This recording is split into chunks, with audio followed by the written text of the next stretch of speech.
अस्सलाम वालेकुम dear students. आज की वीडियो में हम पढ़ेंगे क्लास 9 का यूनिट नंबर 1 डिस्कस करेंगे। उसमें जो इम्पोर्टेंट वोकेबलरी है और ग्रामर है, स्पेशली एसएसटी से रिलेटेड जो इम्पोर्टेंट टॉपिक्स हैं वो सारे टॉपिक हम डिस्कस करेंगे। और इंशाल्लाह ये जो है ना एक सीरीज़ है, यूनिट बाय यूनिट हम पहले 9th को करेंगे, फिर 10th को करेंगे, उसके बाद first year and second year. ठीक है, तो जितने भी टॉपिक्स यहाँ पे डिस्कस हुए हैं मैं आपको मुकम्मल जो है ना डिटेल के साथ बताऊंगा, तो आपने इस वीडियो को एंड तक ज़रूर देखना है। इंशाल्लाह आज हम पहले यूनिट को फिनिश करेंगे। अच्छा, तो इसके बाद जो है ना मैं आपको थोड़ा सा जो है ना कुछ तरीका बताता हूँ कि आपने बुक्स को कैसे रीड करना है, क्या क्या चीज़ें आपने उसमें पढ़नी है। तो सबसे पहले आपने आ जाए टेबल ऑफ कंटेंट्स पे, ठीक है, जहाँ पे यूनिट्स के नाम लिखे हैं और आगे उसके और भी सामान मौजूद है। तो इसमें अगर आप दो चीजें देखते हैं, पहले यूनिट में अगर आप आते हैं, आपके पास अगर बुक्स है तो पहले यूनिट में अगर आप देखते हैं ना तो उसके साइड पे जो है ना टॉपिक्स लिखे हैं। ठीक है, पहला पहला लिखा है थीम, लिखा है थीम के बाद वोकेबलरी लिखी है।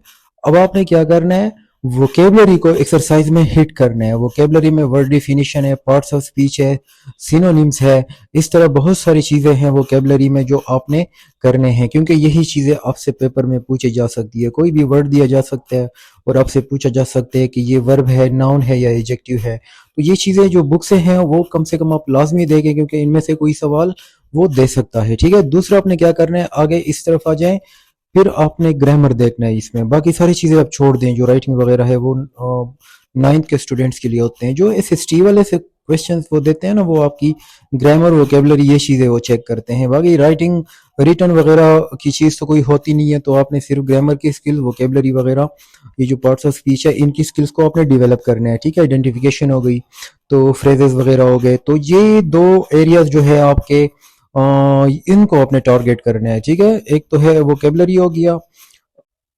वोकेबलरी के बाद जो है ना आपका आ जाता है ग्रामर का पोर्शन।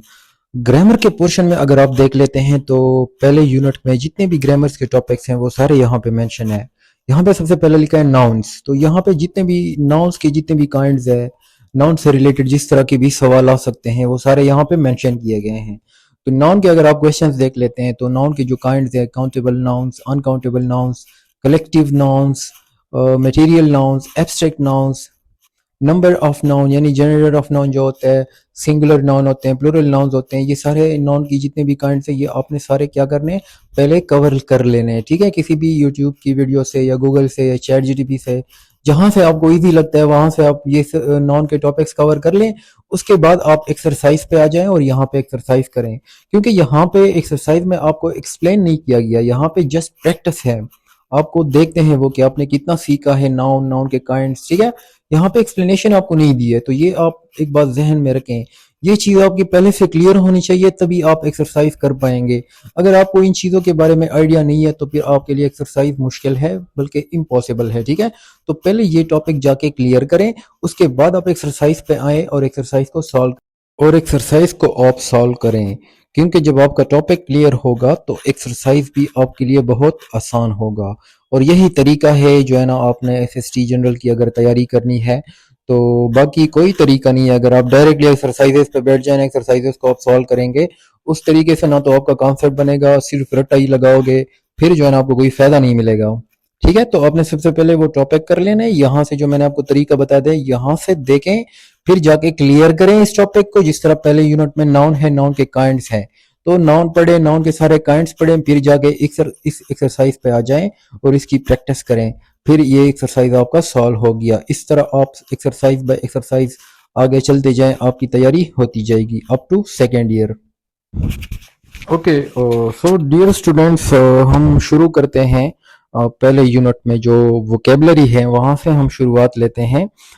वोकेबलरी अगर हम देखते हैं तो पहला सवाल है हमारे पास, find the meaning of the following words in the dictionary and identify the parts of speech of the word through abbreviation used. यानी डिक्शनरी में आप देखें कि फिर ये जो वर्ड्स हैं ये कौन से पार्ट्स ऑफ स्पीच है, और इसकी जो है ना आप मीनिंग भी देखें। ठीक है, तो मैं आपको ये बता देता हूँ, इसको जरा सॉल्व करते हैं। सबसे पहला वर्ड है हमारे पास फ्राइटेंड।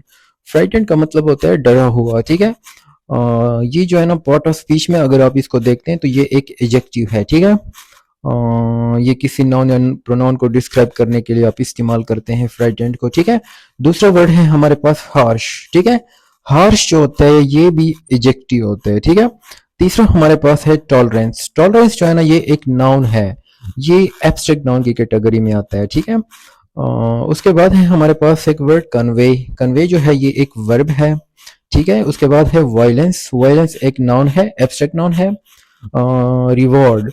रिवॉर्ड जो होता है वो आपका नाउन भी हो सकता है, ये वर्ब भी हो सकता है, दोनों तरह से ये इस्तेमाल हो सकता है, ठीक है। ये डिपेंड करता है सेंटेंस पे। ऑनेस्टी जो है, ऑनेस्टी आप ये एक एब्स्ट्रैक्ट नाउन है, ठीक है। इसके बाद है इंसल्ट। इंसल्ट भी नाउन की तरह भी इस्तेमाल हो सकता है, वर्ब की तरह भी इस्तेमाल हो सकता है। ओके, ऑप्शन बी पे हम आते हैं। ऑप्शन बी में हमारे पास है ये कुछ वर्ड्स लिखे हैं।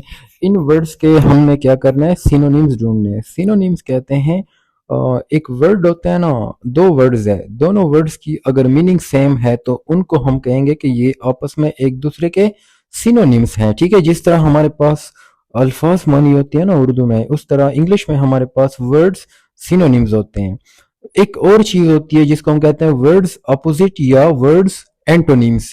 यानी एक अल्फाज है उसका जो उलट मीनिंग होता है उसको हम क्या कहते हैं, वर्ड्स एंटोनिम्स या वर्ड्स अपोजिट। ओके, तो इसमें हमने क्या करना है, सिनोनिम्स ढूंढने हैं। पहला पहला वर्ड है हमारे पास ट्रुथ। ट्रुथ कहते हैं सच्चाई को। सच्चाई का जो सिनोनिम है वो है फैक्ट, ठीक है। रूड। रूड का सिनोनिम क्या होगा, हार्श, ठीक है। सिंसियर। सिंसियर का जो सिनोनिम है वो आप कह सकते हो ऑनेस्ट, ठीक है। अच्छा, उसके बाद हमारे पास है फेयर। फेयर का मतलब होता है खौफ, यानी इसका जो सिनोनिम है वो टेरर। टेरर भी आप कह सकते हो, ठीक है।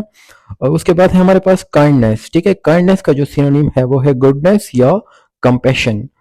इसके बाद है फॉरगिव। फॉरगिव का जो सिनोनिम है वो है परडाउन, ठीक है, यानी माफ करना। फॉरगिव का मतलब होता है माफ करना। उसके बाद है हमारे पास आर्गुमेंट। आर्गुमेंट का जो सिनोनिम है वो है क्वर्ल, ठीक है। उसके बाद हमारे पास है स्वेल। स्वेल का जो सिनोनिम है, स्वेल का मतलब होता है फैल जाना, इसका सिनोनिम क्या है, एक्सपेंड, ठीक है। अच्छा, इसके बाद हम चलते हैं अगले पेज की तरफ। अच्छा, अगले पेज पे जो है ना हमारे पास ग्रामर का पोर्शन है। ग्रामर के पोर्शन में सबसे पहले हमारे पास है नाउन। यहाँ पे जो है ना सिंगुलर और प्लूरल नाउन का कॉन्सेप्ट है। सब्जेक्ट वर्ब एग्रीमेंट का भी यहाँ पे कॉन्सेप्ट मौजूद है।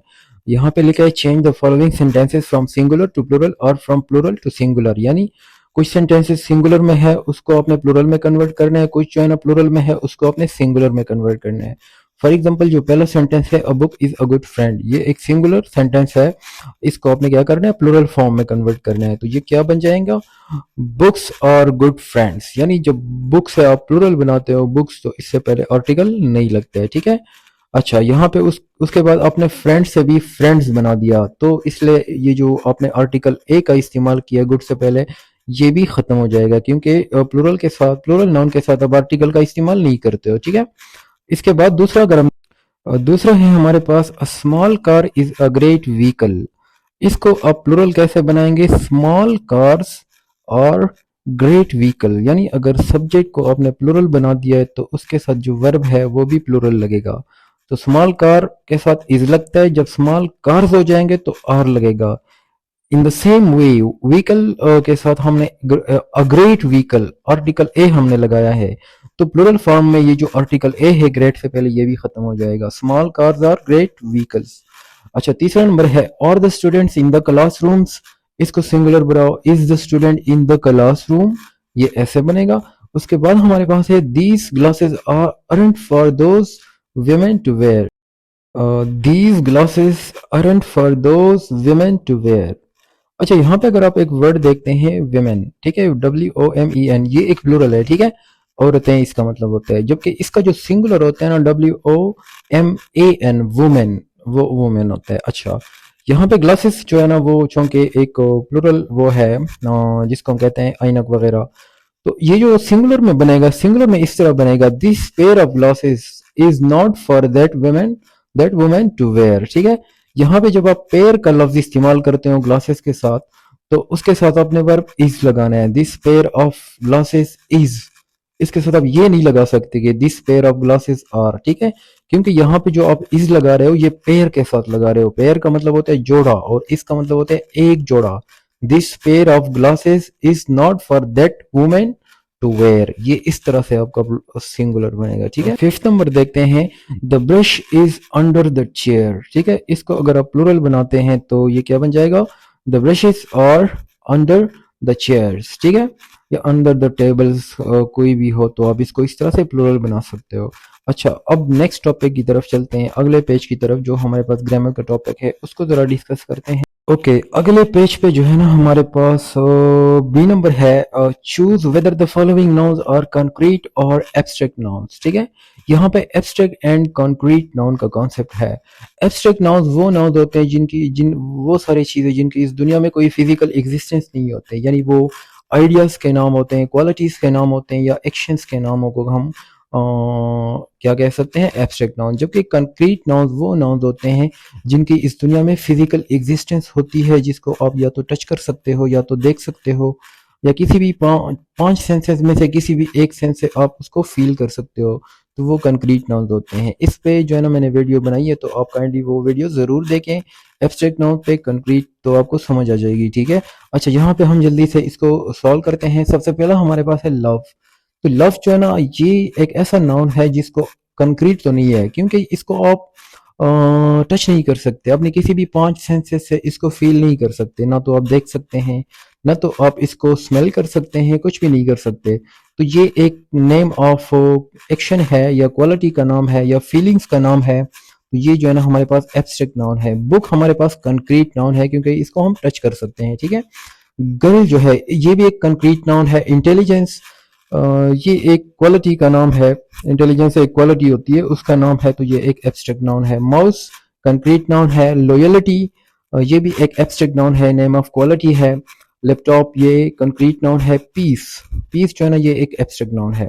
उसके बाद हमारे पास है काउंटेबल एंड अनकाउंटेबल नाउन पे आपने टिक लगाना है, ठीक है। अच्छा, सबसे पहला हमारे पास है कॉफी। कॉफी जो है ना ये एक अनकाउंटेबल नाउन है। अनकाउंटेबल नाउन वो नाउन्स होते हैं जिनको आप काउंट नहीं कर सकते, जबकि काउंटेबल नाउन्स वो नाउन्स होते हैं जिनको आप काउंट कर सकते हैं। इसके अलावा जितने भी हमारे पास लिक्विड्स होते हैं वो सारे क्या होते हैं, अनकाउंटेबल होते हैं, ठीक है। इस पे भी मैंने वीडियो बनाई है काउंटेबल एंड अनकाउंटेबल नाउन पे, तो अगर आपको वो ये टॉपिक आपको चाहिए आप मुझे मैसेज करें व्हाट्सएप पे या ग्रुप में मैसेज करें, मैं आपको ये वीडियो सेंड कर दूंगा, ठीक है। अच्छा, यहाँ पे हम जल्दी से इसको सॉल्व करते हैं। अच्छा, तो हमारे पास कॉफी जो है ना ये अनकाउंटेबल नाउन है। टी ये भी एक लिक्विड है, अनकाउंटेबल नाउन है। बॉय काउंटेबल नाउन है। सोप काउंटेबल है। टेबल काउंटेबल है। कार काउंटेबल है। हनी अनकाउंटेबल है। कीबोर्ड काउंटेबल है। अच्छा, ये इतना सिंपल नहीं है जितना सिंपल आपने समझा है इसको या जो नजर आता है, ठीक है। काउंटेबल और अनकाउंटेबल नाउन में इतने सिंपल सिंपल सवाल वो नहीं करते हैं, स्पेशली एसएसटी जनरल की पोस्ट के लिए वो थोड़े से आपको कॉम्प्लेक्स नाउन्स देंगे, उनमें से फिर आपने बताना है कि ये काउंटेबल है या ये अनकाउंटेबल है, ठीक है। इसलिए मैंने पहले भी कहा था कि कोई भी टॉपिक हो उसको आप पहले से अच्छे तरीके से यूट्यूब से, गूगल से या किसी भी सोर्स से, आपका कोई दोस्त है, टीचर है, उससे पढ़ा करें, सीखें, समझें, अपना कॉन्सेप्ट क्लियर करें, उसके बाद आप आ जाएं इस एक्सरसाइज को करें। क्योंकि अगर आप डायरेक्टली एक्सरसाइज पे आएंगे ना तो फिर आप सिर्फ एक्सरसाइज वाला ही सीखेंगे, और पेपर में जरूरी नहीं है कि वो आपको इधर से ही देगा, वो आपका ये जो फॉर एग्जांपल एक टॉपिक है ना काउंटेबल अनकाउंटेबल नाउन का, इसमें से वो कोई भी क्वेश्चन आपको दे सकता है, किसी भी तरह से वो आपको सवाल बना के दे सकता है। वो आपका कॉन्सेप्ट चेक करेगा, वो ये नहीं चेक करेगा कि इसने 9th की इंग्लिश पढ़ी है या 10th की इंग्लिश पढ़ी है, वो सिर्फ ये चेक करेगा कि इसको काउंटेबल अनकाउंटेबल नाउन का कॉन्सेप्ट पता है या नहीं पता, चाहे आपने जिधर से भी किया हो। इसलिए मैं आपको पहले भी बता चुका हूँ कि आप पहले ग्रामर सीखें, उसके बाद आप बुक्स पे आ जाएं, ठीक है। खैर, अगर आप साथ में ग्रामर पढ़ते जा रहे हैं, इसको रीड करते जा रहे हैं, फिर भी अच्छा है, कोई मसला नहीं है। ओके, आगे चलते हैं। आगे लिखा है D number, fill in the blanks with a noun, use each noun only one time. अच्छा, यहाँ पे हमारे पास नाउन्स दिए हैं, इन फिलिंग द ब्लैंक्स को अपने नाउन्स के जरिए से फिल करना है। पहला पहला है हमारे पास, I don't have much dash, it's just too small bags. यहाँ पे देखें ना, आपको अब आपको पता नहीं चलेगा कि यहाँ पे हमने कौन सा नाउन फिट करने हैं। तो आगे जो लिखा है ना, it's just too small bags, तो जब सामान आपके पास होता है तो उसके लिए हम लगेज का लफ्ज इस्तेमाल करते हैं, ठीक है। तो इस सेंटेंस का मतलब यहाँ पे luggage, I don't have much luggage, यानी मेरे पास कोई ज्यादा सामान नहीं है, सिर्फ मेरे पास 2 बैग्स हैं, ठीक है। अच्छा, दूसरा देखते हैं, they are going to tell you all you want to know, they are going to give you lot of information, ठीक है। तीसरा देखते हैं, there is a room for everybody to sit down, there are a lot of chairs. पांचवा चौथा है हमारे पास, we have no furniture not even a bed और टेबल। तो ये जो बेड होता है, टेबल होता है, ये इसमें फर्नीचर में आ जाते हैं, ठीक है। व्हाट पांचवा देखते हैं, what does Arif look like, he has got a long beard and a very short hair, ठीक है। यहाँ पे चूंकि बियर्ड का मेंशन है तो आगे जो है ना हेयर का लफ्ज आएगा, ओके। कॉमन सेंस से भी आप इसका पता लगा सकते हैं, इसमें कोई ग्रामर की इतनी स्किल्स की जरूरत नहीं है। अच्छा, यहाँ पे ई नंबर को अगर हम देख लेते हैं, complete the following sentences by using the following collective nouns. तो यहाँ पे नाउन की जो है ना एक और काइंड है कलेक्टिव नाउन, उसकी जो है ना प्रैक्टिस एक्सरसाइज है। तो सबसे पहले आप जाएं कलेक्टिव नाउन को गूगल पे, यूट्यूब पे, कहीं से भी सर्च करें, क्योंकि एक ही वीडियो में अगर आपको मैं एक्सरसाइज करवा रहा हूँ, साथ में ये टॉपिक पढ़ा रहा हूँ, तो फिर जो है ना आप ये 30, 35, 40 मिनट की वीडियो हो जाएगी, और इतना मेरे पास भी टाइम नहीं होता और ना आपके पास भी होता है कि आप यहाँ से इतनी लंबी वीडियो देखें, ठीक है। तो कलेक्टिव नाउन्स का अगर आपको पता है तो ऑल राइट, नहीं पता तो आप जाके पहले कॉन्सेप्ट बनाएं, उसके बाद यहाँ पे आए इस वीडियो को देखा करें, क्योंकि डायरेक्टली, फिर से मैं कह रहा हूँ कि डायरेक्टली आपको समझ नहीं आएगी। कलेक्टिव नाउन का थोड़ा सा मैं जल्दी से बता देता हूँ। कलेक्टिव नाउन जी है ना एक नाउन की काइंड होती है जो हम इस्तेमाल करते हैं for a group of people, group of animals और ग्रुप ऑफ थिंग्स के लिए, ठीक है। मोस्टली ये अ ग्रुप ऑफ थिंग्स के लिए, पीपल्स के लिए, या इस तरह की चीज़ों के लिए हम इस्तेमाल करते हैं कलेक्टिव नाउन्स को, ठीक। अच्छा, तो इन फिल ब्लैंक्स को जो है ना हम फिल करते हैं कलेक्टिव नाउन्स के ज़रिए से। पहला कुछ वर्ड्स है हमारे पास, इसको थोड़ा सा मैं आपको बता देता हूँ। पहला पहला है हमारे पास फ्लॉक। फ्लॉक कहते हैं ए ग्रुप ऑफ एनिमल्स को कहते हैं, जो छोटे छोटे जानवर होते हैं या परिंदे होते हैं, उसको हम क्या कहते हैं, फ्लॉक, ठीक है। यानी फॉर एग्जांपल अगर परिंदों का एक ग्रुप है, कुछ परिंदे एक साथ हैं, तो उसको भी आप फ्लॉक कह सकते हो। अगर कुछ भेड़ बकरियां हैं एक साथ, तो उसको भी आप फ्लॉक कह सकते हो। Remember one thing. दूसरा हमारे पास लिखा है हार्ड, लेकिन ये हार्ड नहीं है, ये हर्ड है। हर्ड, HERD, हर्ड भी रेवड़ को कहते हैं, फ्लॉक भी जो है ना हम रेवड़ को कहते हैं, ठीक है। लेकिन जो फ्लॉक होते हैं ना वो हम छोटे जानवरों के लिए इस्तेमाल करते हैं, जो हर्ड होते हैं वो हम बड़े जानवरों के लिए इस्तेमाल करते हैं, ठीक है। इस पॉइंट को आपने जरूर याद रखो। इसमें जो हमारे पास फ्लॉक है ये बर्ड्स के लिए इस्तेमाल होगा, क्योंकि वो छोटे जानवर हैं। इसके अलावा जो शीप्स होते हैं, यानी जो भेड़ बकरियां होती हैं, गोट्स होते हैं, उनके लिए भी हम फ्लॉक इस्तेमाल करते हैं। हर्ड जो होता है ना, ये हम बड़े जानवरों के लिए इस्तेमाल करते हैं, स्पेशली जो हमारे पास गायें वगैरह होती है, उनके लिए हम हर्ड का इस्तेमाल करते हैं। स्वाम है, स्वाम भी एक खास किस्म के कीड़े मकोड़े होते हैं, उनके लिए हम इस्तेमाल करते हैं। उसके अलावा हमारे पास है बुके।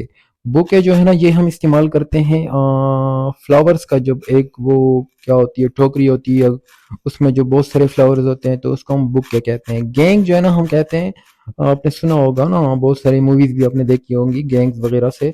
तो ये क्राइम से रिलेटेड है, जो चोर होते हैं उनका जो गिरोह होता है उसको हम गैंग कहते हैं। अच्छा, तो सबसे पहला जो हमारे पास फिल इन द ब्लैंक है वो है a dash of locusts attack the crops, a swarm of locusts. Locust जो है ना ये एक किस्म का कीड़ा है, इंसेक्ट्स है। तो इसको हम क्या कहते हैं, इसका जो गिरोह होता है, ग्रुप होता है, इसको हम क्या कहते हैं, स्वॉर्म ऑफ लोकस्ट, ठीक है। दूसरा हमारे पास है a dash of birds is always a beautiful sight, a flock of birds is always a beautiful sight, ठीक है। परिंदों का एक जो है ना आप कह सकते हो झुंड जो हो सकता है। अच्छा, तीसरा है हमारे पास they welcome the chief guest with a dish of flowers. Flowers का जो वो होता है उसको हम बुके कहते हैं, बुके, ठीक है। चौथा है हमारे पास as we draw down the countryside we saw a dash of sheep grazing in the fields. यहाँ पे बहुत सारे लोगों ने वो लगाया होता है हर्ड ऑफ शीप, यहाँ पे हर्ड इस्तेमाल नहीं होता। मोस्ट कॉमनली यहाँ पे आप फ्लॉक का इस्तेमाल करते हो, क्योंकि शीप जो है ना ये एक स्मॉल एनिमल है, और मैंने आपको पहले भी बताया था हर्ड जो है ना वो आप कैटल्स के लिए इस्तेमाल करते हैं, स्पेशली जो बड़े जानवर होते हैं जिस तरह के काउज वगैरह होते हैं, ठीक है। जो लास्ट वाला है हमारे पास वो है a dash of thieves has been arrested by the police. तो थीव्स का जो वो होता है ना उसको हम गैंग कहते हैं, ठीक है। यानी चोरों को, गिरोह को जो है ना उसने पुलिस ने गिरफ्तार कर लिया, ठीक है। अच्छा, इसके बाद जो है ना हमारे पास नेक्स्ट टॉपिक जो है हमारा वो है nouns that changes meaning in the plural form. यानी कुछ ऐसे नाउन्स होते हैं जो सिंगुलर होते हैं तो उसका मीनिंग कुछ और होता है, जब वो प्लूरल बन जाते हैं तो उसका मीनिंग बदल जाता है। तो ऐसे नाउन्स के बारे में भी हम थोड़ा सा रीड कर लेते हैं। फॉर एग्जाम्पल जो हमारे पास पहला नाउन है आम, आम कहते हैं बाजू को, ठीक है। अब फॉर एग्जाम्पल इसके आगे अगर हम एस लगा लेते हैं, इसको हम प्लूरल बना लेते हैं, तो ये जो है ना चेंज हो जाता है, आर्म्स। आर्म्स जो है ना हम असले को कहते हैं, ठीक है, जिस आगे भी लिखा भी है आर्म पार्ट ऑफ बॉडी, जिस्म का एक हिस्सा होता है जिसको हम बाजू कहते हैं। जबकि आर्म्स इसको अगर आप प्लूरल बनाते हैं तो ये मीनिंग चेंज कर देते हैं, इससे ये एक वेपन बन जाता है, ठीक है, असलहा बन जाता है, ठीक है। दूसरा अगर हम देखते हैं ग्लास, ग्लास क्या होता है? अ ड्रिंकिंग कंटेनर, ये एक बर्तन होते हैं, ठीक है। जबकि अगर आप इसको प्लूरल बनाते हैं ग्लासेस तो फिर इससे क्या बन जाते हैं? ऐनक। ग्लासेस का मतलब होता है ऐनक, ठीक है। तीसरा है हमारे पास कंटेंट, कंटेंट कहते हैं तसल्ली को, ठीक है। वैसे किसको कहते हैं? तसल्ली को। जब आप इससे प्लूरल बनाते हैं कंटेंट्स, ठीक है, कंटेंट इत्मीनान को कहते हैं या तसल्ली को, यानी इन state of peaceful state of mind, ठीक है। अच्छा, ये जब आप प्लूरल बनाते हैं कंटेंट्स तो इससे क्या बन जाता है? अशिया, the things that are included in something, यानी जो चीजें वगैरह होती है। उसके बाद हमारे पास है स्पेक्टेकल, स्पेक्टेकल कहते हैं नजारा या तमाशा, अ विजुअली स्ट्राइकिंग परफॉर्मेंस। अच्छा, तो स्पेक्टेकल जो होता है ना उसको हम नज़ारा कहते हैं या तमाशा, जबकि इसका जब आप प्लूरल बनाते हैं स्पेक्टेकल्स तो स्पेक्टेकल्स को मतलब चेंज हो जाता है, उसका फिर मतलब होता है ऐनक, यानी अ पेयर ऑफ ग्लासेस, ठीक है। ओके, लास्ट जो हमारे पास टॉपिक है यूनिट 1 का वो है noun phrase, and it is one of the most important topic for SST general as well as in grammar, ठीक है। जो हमारे पास सिंटेक्स का टॉपिक होता है, ग्रामर में जो सिंटेक्स होते हैं उसमें जो सबसे इंपॉर्टेंट चीज होती है वो फ्रेज एंड इट्स टाइप्स। जो हमारे पास नाउन फ्रेज होते हैं, एडजेक्टिव फ्रेज होते हैं, इसके बाद प्रीपोजिशनल फ्रेजेस होते हैं, इन सारों पे मैंने वीडियो बनाई हुई है, तो आप जाके वो प्लेलिस्ट पे देख सकते हैं, वहां पे आप मुकम्मल इसको सीख सकते हैं। यहाँ पे भी हम चूंकि सिंपल नॉन फ्रेजेस दिए हैं, इनको जरा हम डिस्कस करते हैं। नॉन फ्रेज क्या होते हैं? Noun phrase is a group of words which functions as a noun in a sentence, यानी नॉन फ्रेज जो है ना ऐसे ग्रुप ऑफ वर्ड्स होते हैं, अल्फाज का एक मजमूआ होता है, विच फंक्शंस जिसका काम होता है एज अ नाउन, यानी नाउन की तरह वो काम करते हैं सेंटेंस में। नाउन का जो काम होता है वो सेंटेंस में दो काम करता है नाउन, या तो सेंटेंस का सब्जेक्ट होता है, या तो वो सेंटेंस में ऑब्जेक्ट का काम करता है, या फिर सेंटेंस में एज ए कम्प्लीमेंट भी वो काम करता है। तो नाउन फ्रेज के भी ये तीन फंक्शंस होंगे, या तो वो सब्जेक्ट का काम करेगा, या तो वो ऑब्जेक्ट का काम करेगा, या फिर वो एज ए कम्प्लीमेंट भी इस्तेमाल होगा। ओके, तो सबसे यहाँ पे लिखा है कि एग्जाम्पल्स कुछ लिखे हैं। पहला पहला एग्जाम्पल है spring time is the most beautiful time, is the most beautiful. तो यहाँ पे जो स्प्रिंग टाइम है ये क्या है? It is the subject of the sentence, तो ये हमारे पास एक नाउन फ्रेज है। ओके, दूसरा है हमारे पास beyond was a green and pleasant valley. तो ग्रीन एंड प्लेजेंट वैली ये एक नाउन फ्रेज है, और यहाँ पे ये ऑब्जेक्ट का काम कर रहा है, ठीक है। अब अच्छा, अब यहाँ पे नीचे लिखा है pick out noun phrases from the following sentences, ठीक है। यहाँ पे अगर आप देखते हैं पहला जो हमारे पास सेंटेंस है, I expect our team to win.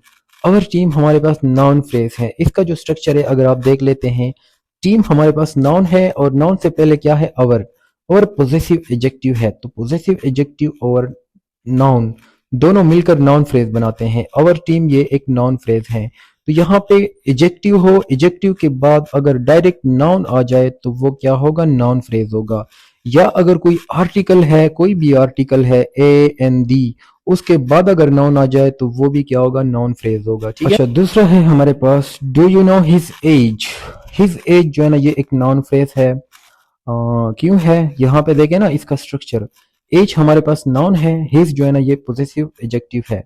Possessive adjective और नाउन दोनों साथ में मिलकर ये एक ग्रुप ऑफ वर्ड्स है, और ये नाउन फ्रेज बनाते हैं। His age is a noun phrase. तीसरा हम देखते हैं your coming poses a problem for us. इसमें जो यूर कमिंग है ये एक सब्जेक्ट की तरह काम कर रहे हैं। कमिंग जो है ना जेरेंड है, यूर जो है ना ये एक पॉजेसिव एडजेक्टिव है। तो पॉजेसिव एडजेक्टिव प्लस जेरेंड दोनों मिलकर नाउन फ्रेज बनाते हैं। अब प्रॉब्लम जो है ना यहाँ पे अगर आप देखते हैं, प्रॉब्लम एक नाउन है, उस नाउन से पहले आर्टिकल ए है, तो ये दोनों मिलकर नाउन फ्रेज बनाएगा अ प्रॉब्लम, ठीक है। ये एक नाउन फ्रेज है। चौथा देखते हैं his parents hoped for his success. His parents noun phrase है, हिज सक्सेस भी नाउन फ्रेज। इन दोनों में अगर आप देखते हैं तो हिज पेरेंट्स, पेरेंट्स जो है ना ये एक नाउन है, हिज जो है ना पॉजेसिव एडजेक्टिव है। पॉजेसिव एडजेक्टिव के बाद डायरेक्ट नाउन पेरेंट्स आया है, तो ये दोनों साथ में मिलकर एक नाउन फ्रेज बनाएगा। उसके बाद अगर आप देखें सक्सेस एक नाउन है, सक्सेस से पहले हिज आ रहा है, पॉजेसिव एडजेक्टिव है, पॉजेसिव एडजेक्टिव और नाउन मिलकर दोनों नाउन फ्रेज बना रहे हैं। तो his parents and he for his success ये दोनों नाउन फ्रेजेस है। पांचवा है हमारे पास she would not admit her guilt. यहाँ पे जो हर गिल्ट है, गिल्ट नाउन है, हर पोजेसिव एडजेक्टिव है, तो ये दोनों मिलकर क्या बना रहे हैं, नाउन फ्रेज बना रहे हैं। So dear student, that was all about unit number 1 of English class 9। अगर आपको ये वीडियो पसंद आती है, काइंडली मेरे चैनल को सब्सक्राइब कीजिए, और यूनिट नंबर 2 भी अपलोड होगा इंशाल्लाह सून। तब तक के लिए इजाज़त दीजिएगा। अल्लाह हाफिज़।